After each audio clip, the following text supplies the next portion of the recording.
सबसे बड़ी राजनीतिक खबर क्या होती है?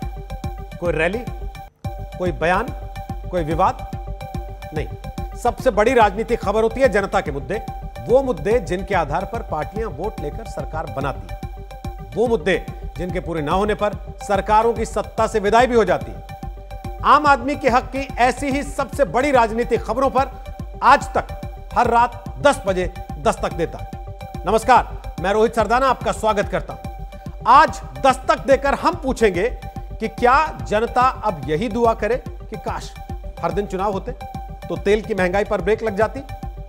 दस्तक देकर बिहार के मुख्यमंत्री नीतीश कुमार से पूछेंगे कि सवाल पर तो गुस्सा हो जाते हैं, विधायक बवाल करें तो शांत क्यों रहते। बेरोजगारों के हक की दस्तक आज भी जारी रहेगी और आपको पूछना है, मरे हुए को प्रमोशन देने वाला सिस्टम आखिर जिंदा आदमी को रोजगार की जगह लाठियां क्यों देता है, और क्यों नियुक्ति दिलाने तक किसके लिए कहां पर चलती रहेगी लगातार दस्तक। ये सारी खबरें आज आपके लिए हैं, आपसे जुड़ी हैं, आपको इन्हें देखकर दस्तक देनी है। और आज की पहली दस्तक है कि काश हर दिन चुनाव होते। क्यों होते? क्योंकि चुनाव आते ही तेल की महंगाई पर ब्रेक लगा हुआ, क्योंकि चुनाव आते ही कच्चा तेल महंगा होने के बावजूद पेट्रोल डीजल के दाम बढ़ नहीं रहे। चुनाव आते ही संसद से लेकर सड़क तक राजनीतिक दल जीएसटी के दायरे में पेट्रोल डीजल को लाने की चर्चा करने लगे। तो क्या चुनाव आते रहेंगे तभी महंगाई दूर जाएगी, और जब चुनाव दूर होगा तो महंगाई पास आएगी? 27 फरवरी के बाद तेल के दामों में अचानक महंगाई वाला ब्रेक कैसे लग गया?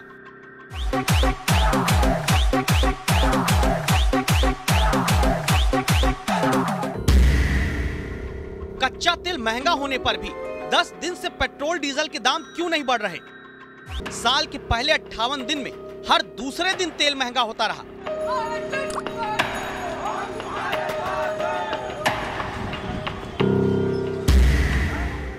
लेकिन 26 फरवरी को चुनाव के ऐलान के बाद अचानक तेल में रोजाना वाली महंगाई उड़न छू होने लगती है। तो क्या असली खेला महंगा तेल भराती आ रही जनता के साथ होता है?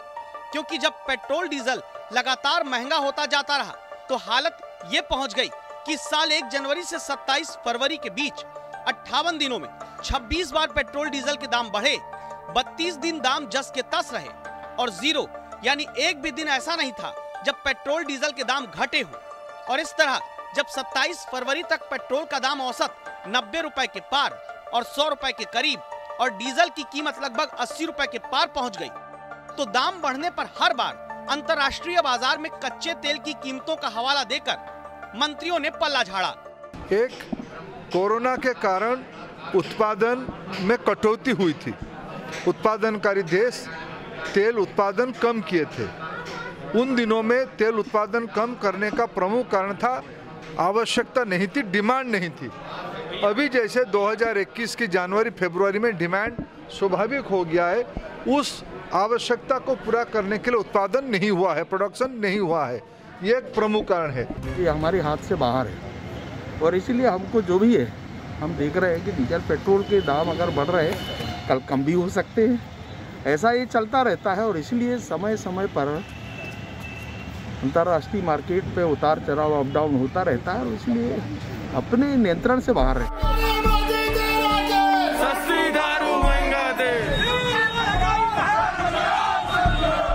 सड़क से संसद तक जब तेल के दामों पर प्रदर्शन हुआ तो सिर्फ यही वजह बताई गई कि अंतर्राष्ट्रीय मार्केट में कच्चे तेल के दाम बढ़े हैं, तो क्या करे सरकार? ये बात सच है तो आज तक की रिसर्च टीम के निकाले आंकड़े देखते हैं, जो कहते हैं कि 10 फरवरी से 19 फरवरी के बीच 10 दिन रोज पेट्रोल डीजल के दाम बढ़ते रहे। 10 दिन में पेट्रोल के दामों में दिल्ली में 2 रुपए 89 पैसे प्रति लीटर का इजाफा हो गया। इन्हीं 10 दिनों के दौरान कच्चे तेल की कीमत अंतर्राष्ट्रीय बाजार में 61.64 डॉलर प्रति बैरल से 62.67 डॉलर प्रति बैरल हो गई। तो इन 10 दिनों के आधार पर यह पाया जाता है कि 2.5% कच्चा तेल महंगा हुआ तो पेट्रोल के दाम भारत में 3.3% का इजाफा पा जाते हैं।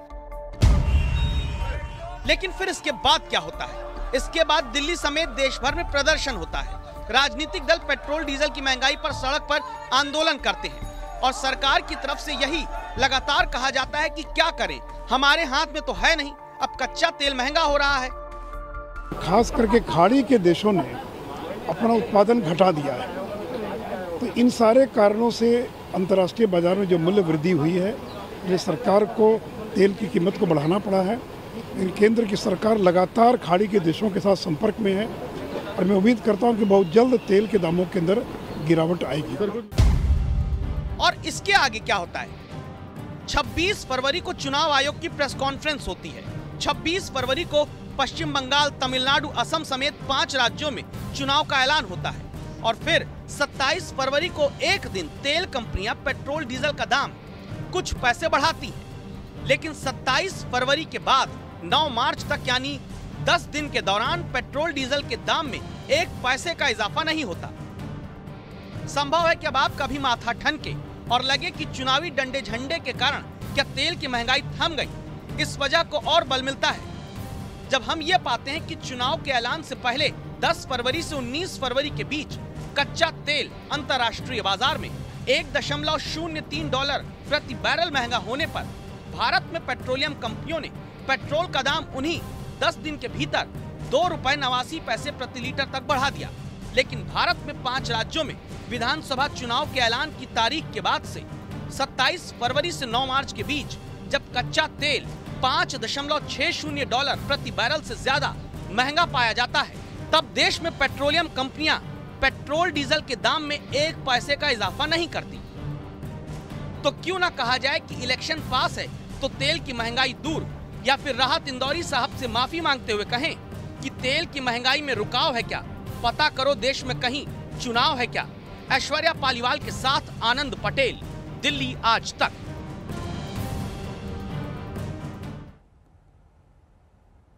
तेल कंपनियां सरकारों की तरफ से दाम कंट्रोल होने की बात सीधे नहीं मानती, लेकिन तेल के दामों पर चुनावी कंट्रोल नजर आता है। इसके कुछ और उदाहरण हमने निकाले, इन्हें देखिए और फिर अपनी राय के साथ दस्तक दीजिए। 2017 में 16 जनवरी से 1 अप्रैल के बीच तेल के दाम में कोई बदलाव नहीं हुआ। उस वक्त पंजाब, गोवा, यूपी, उत्तराखंड और मणिपुर में चुनाव होने थे। चुनाव के बाद तेल के दाम बढ़ गए। कर्नाटक चुनाव के दौरान मतदान के पहले 3 हफ्ते तक पेट्रोल और डीजल के दाम स्थिर थे। 12 मई 2018 को कर्नाटक में वोटिंग के बाद 19 दिन के भीतर पेट्रोल ₹4 प्रति लीटर तक महंगा हो गया। नवंबर 2018 में छत्तीसगढ़, मध्य प्रदेश, राजस्थान, तेलंगाना और मिजोरम में चुनाव के पहले 12 दिन के अंदर पेट्रोल ₹1.5 सस्ता हुआ था। 11 दिसंबर को चुनावी नतीजे आए। 15 से 18 दिसंबर तक लगातार 4 दिन पेट्रोल डीजल की कीमतों में बढ़ोतरी हुई। क्या यही अब फिर से नहीं हो रहा? अगर चुनाव देखकर ही तेल के दाम कंट्रोल हो जाते हैं तो फिर कच्चे तेल वाली कहानियां क्यों सुनाई जाती? इसीलिए आज की दस्तक यही है कि केंद्र और राज्य सरकारें अपनी अपनी टैक्स वाली कैंची भी फौरन चलाना कम करें। जनता को राहत नेताओं के फायदे के हिसाब से नहीं, बल्कि जनता के हित के मुताबिक मिलनी चाहिए। वैसे महंगाई से आपको गुस्सा आता होगा। अमेरिकन फिजियोलॉजिकल एसोसिएशन ने गुस्से को विपरीत परिस्थितियों के प्रति एक सहज अभिव्यक्ति कहा है।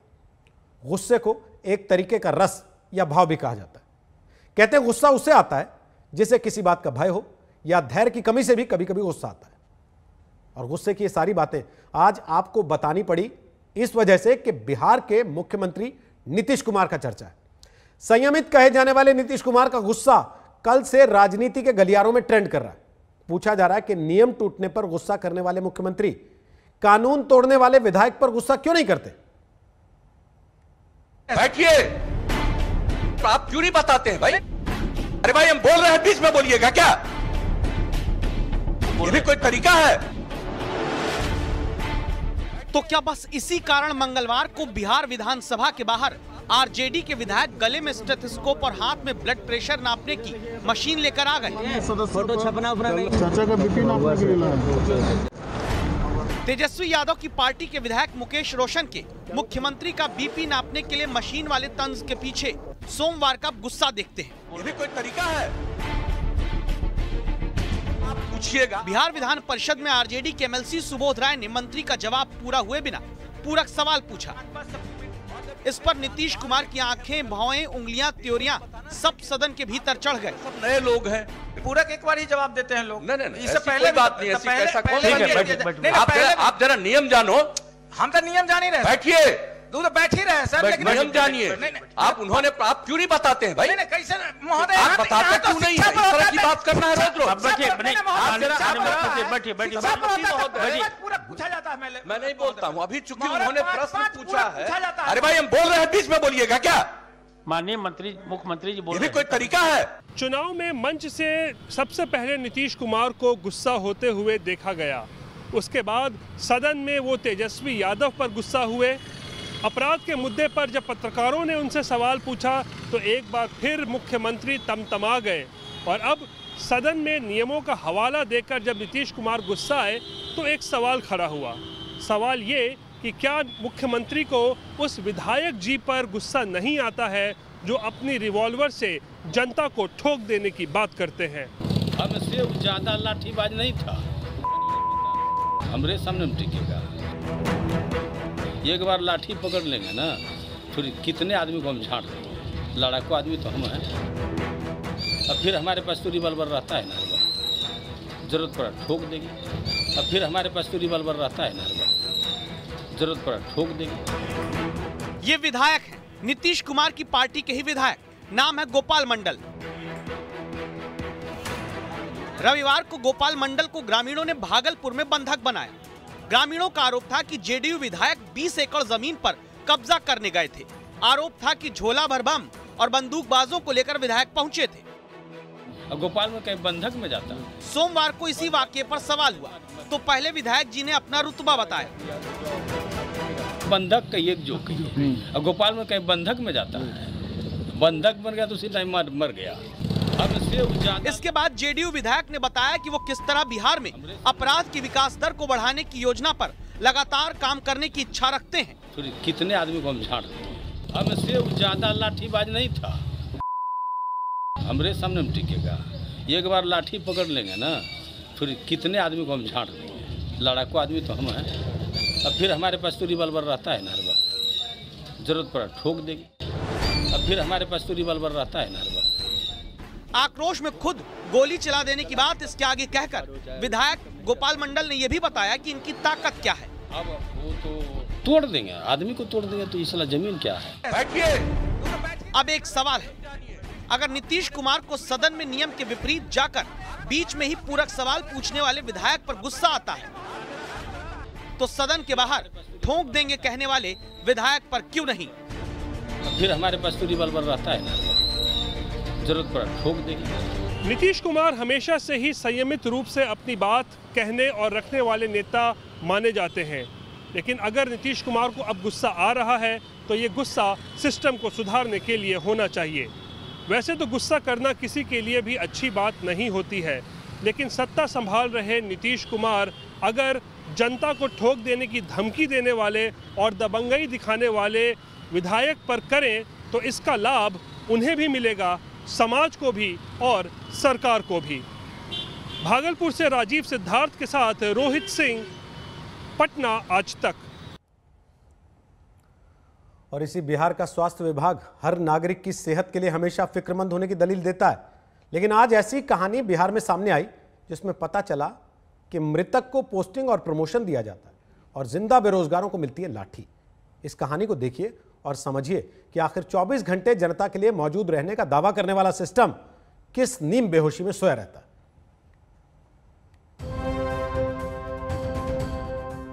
बिहार में जो जिंदा है उन्हें नौकरी के लिए लाठी खानी पड़ती है और बिहार सरकार का स्वास्थ्य महकमा एक मृतक का ट्रांसफर, प्रमोशन, पोस्टिंग भी कर देता है। इस सरकारी कागज पर देखिए, पटना से 8 मार्च को स्वास्थ्य विभाग की तरफ से जारी इस नोटिफिकेशन में 9 सिविल सर्जन की पोस्टिंग की जाती है। इसी पेपर में 6ठे नंबर पर डॉक्टर राम नारायण राम का नाम आता है, जिन्हें भोजपुर से शेखपुरा जिले में सिविल सर्जन के तौर पर पोस्टिंग दिए जाने की बात सोमवार को कही गई। लेकिन हैरानी और शर्म की बात यह कि डॉक्टर राम नारायण राम की मृत्यु फरवरी महीने में ही हो चुकी है, यानी मृत्यु के 1 महीने बाद सिविल सर्जन जैसे अहम पद पर विभाग पोस्टिंग कर देता है। बिहार विधानसभा में तुरंत इस मुद्दे को विपक्ष ने लपक लिया। सरकार कैसे चल रही है अभी पता नहीं, भगवान भरोसे सरकार चल रही है महोदय। ऐसे नहीं, ऐसे माननीय मंत्री जी को, माननीय मुख्यमंत्री जी को संज्ञान लेना चाहिए महोदय। ऐसे पदाधिकारी पर कार्रवाई होनी चाहिए। पूरे देश दुनिया में थू-थू हो रहा है महोदय बिहार का। सवाल ये है कि जिस डॉक्टर की मौत हो गई हो वो डॉक्टर भला किसी जिले में स्वास्थ्य विभाग की कमान को कैसे संभाल सकता है। सवाल ये भी है कि जिस डॉक्टर की मौत 1 महीने पहले हो चुकी है, भला स्वास्थ्य विभाग को इसकी जानकारी क्यों नहीं है। यूँ तो अक्सर स्वास्थ्य विभाग पर लापरवाही के आरोप लगते रहे हैं, लेकिन ये लापरवाही की पराकाष्ठा है। लापरवाही की पराकाष्ठा के लिए जिम्मेदार कौन है? इस सवाल के साथ आज तक संवाददाता सुजीत कुमार झा सीधे बिहार के स्वास्थ्य मंत्री मंगल पांडे के पास पहुंचते हैं और लापरवाही की वजह पूछते हैं। सिविल सर्जन के पदस्थापन की एक प्रक्रिया होती है और जो स्वास्थ्य सेवा के क्षेत्र में वरीय अधिकारी होते हैं उनको सिविल सर्जन पदस्थापित किया जाता है। वो एक सूची बनी हुई है और जब इस तरह का कोई पदस्थापन होता है तो उसकी एक प्रक्रियागत कार्रवाई विभाग के अंदर की जाती है जिसमें समय लगता है। और हमारे चिकित्सक की दुखद मृत्यु हो गई लगभग 1 महीने पहले। इसकी सूचना वरीयतम अधिकारी तक आनी चाहिए थी जो नहीं पहुंची थी। तो सवाल उठता है कि जहां विभाग को अपने ही सीनियर डॉक्टर की मृत्यु का पता 1 महीने तक ना चले, वो स्वास्थ्य विभाग क्या आम आदमी की जिंदगी की फिक्र कर पाता होगा?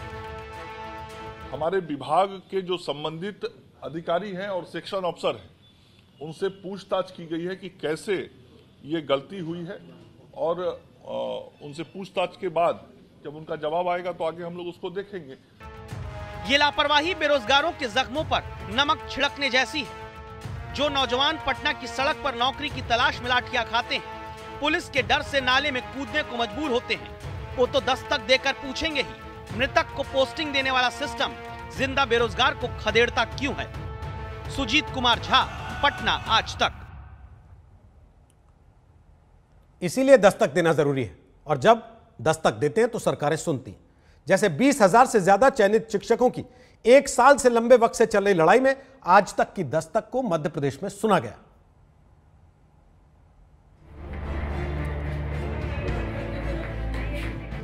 मध्य प्रदेश के बेरोजगारों के लिए अब खुशियों की दस्तक।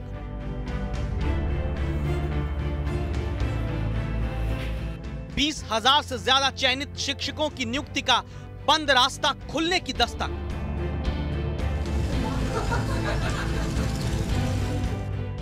नियुक्ति की चिट्ठी दिलाने तक जारी रहेगी युवाओं के हक की दस्तक। आज तक और एमपी तक की टीम का भी आभार प्रकट करते हैं। उन्होंने लगातार हमारे मुद्दों को प्रमुखता से उठाया और आज हमें वह आदेश प्राप्त हो गया जिसका हम 4 जुलाई से ही इंतजार कर रहे थे। 4 जुलाई के बाद से हम समस्त अभ्यर्थी बहुत ही परेशान, हताश और निराश थे। ये मिठाई के डिब्बे इसलिए खुल पाए क्योंकि आप दस्तक देते हैं आज तक देखकर। ये बूंदी के लड्डू, ये चेहरों की मुस्कान, ये खुशियां इसलिए आई हैं क्योंकि आज तक संवाददाता रवीश पाल सिंह लगातार मध्य प्रदेश में चयन करके बेरोजगार छोड़ दिए गए 20,000 से ज्यादा नौजवानों का मुद्दा उठाते रहे। मध्य प्रदेश के शिक्षा मंत्री तक से सवाल करके उन्हें बेरोजगार बना दिए गए शिक्षकों की कहानी दिखाते रहे। ये वो नौजवान हैं जो करीब 6.5 लाख लोगों के बीच इम्तिहान देकर टीचर की नौकरी पाने के लिए सिलेक्ट हुए। सरकारी नौकरी में सेलेक्ट होने पर जरूर इनके घर वालों ने आस पड़ोस नाते रिश्तेदारों को बताया होगा, हमारा बेटा, हमारी बेटी, देखिए उसको सरकारी नौकरी मिल गई। लड्डू भी बांटे होंगे, भगवान को प्रसाद भी चढ़ाया होगा। आज यही युवा 2 साल से नियुक्ति पाने के लिए भटक रहे। सोचिए ये कैसे समाज का सामना करते होंगे। कोई चाय बेचने को मजबूर हुआ, कोई भैंस का गोबर उठाने को। पढ़े लिखे शिक्षक 2019 में परीक्षा देकर पास होकर भी जब नियुक्ति पत्र के इंतजार में मजबूर हो गए तो आज तक ने इनकी समस्याओं का हल निकालने की लगातार दस्तक दी। आखिरकार मध्य प्रदेश की सरकार ने इन बेरोजगारों की सुनी है। 20,000 से ज्यादा चयनित शिक्षकों की अब वेरिफिकेशन प्रक्रिया शुरू होगी। उच्च माध्यमिक शिक्षक पद पर वेरिफिकेशन 1 अप्रैल से 10 अप्रैल के बीच होगा। माध्यमिक शिक्षक पद के डॉक्यूमेंट्स का वेरिफिकेशन 15 अप्रैल से 24 अप्रैल के बीच किया जाएगा।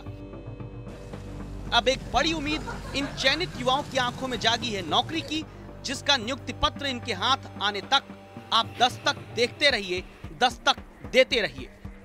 रवीशपाल सिंह, भोपाल आज तक। नमस्कार, मैं हूं अंजना ओम कश्यप। हमें उम्मीद है ये वीडियो आपको पसंद आया होगा। लेटेस्ट खबरों के लिए यूं ही देखते रहिए आज तक, और इस वीडियो के पसंद आने पर लाइक, शेयर एंड सब्सक्राइब करना ना भूलें।